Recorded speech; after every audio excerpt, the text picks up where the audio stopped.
Good afternoon. I'm Mark Longenecker, a member of the Immersion team. This week we move forward to validate our Synthetic Arena product. And as we move forward, we had numerous interviews with gurus and customers. And this past week rather, we interviewed 4 gurus and 19 customers. To date, we've interviewed 19 gurus to this point and 76 customers. As we take a look at our business model canvas, I want to focus on the lower right corner, which are the revenue stream block, and we take a look at those types of items that constitute revenue, events fees, vendor profit, beer, snack sales, that type of advantageous type of revenue generation. Some of the key lessons we learned this week was the whole issue of dynamic pricing structure, which is hugely accepted by customers and which was essentially a key point in fairness in pricing structure. Promotion and discounts, which are essential in promoting and enticing people for multi-event ticket pricing. And of course, the other item was the making sure that we can identify those things that generate reoccurring revenue streams, which is critical in being able to continue profitability within the new business. If you look at the revenue stream hypothesis results, you can see that out of the 8 that were listed, we went through each of those and we structured it in such a fashion where we started with broader questions and narrow it down and drill down to narrower questions. And each of those questions we quantified in the scoring in the sense that we wanted the respondents to either classify them or scale them to highly likely, likely, or not likely. And what we ended up doing was quantifying that, capturing the data, and then if there was 50% or more of gurus or customers that basically scored it at the bottom of the scale, we would know that that hypothesis is not acceptable and it would not be confirmed.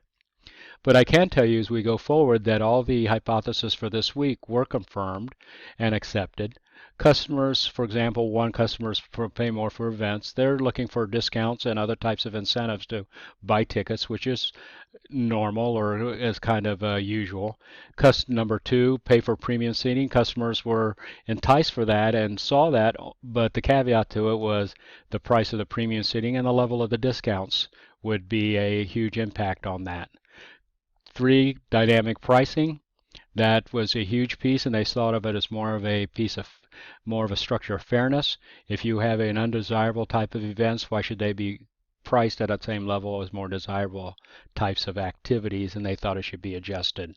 Licensing costs associated, kind of related to number 3, was basically looking at that licensing fees for different types of streaming should vary depending on the level of or the product that you're showing.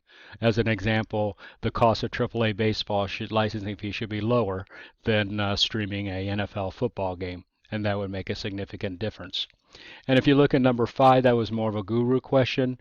If you look at the proportional to the average, basically advertisers, if you're going to advertise, they would look at the amount of impact on who you would be able to see the type of advertising. So for example, if you're showing an advertising on site at Safeco Field or at CenturyLink Field, that would be a huge difference in advertising and the impact on a flyer, for example.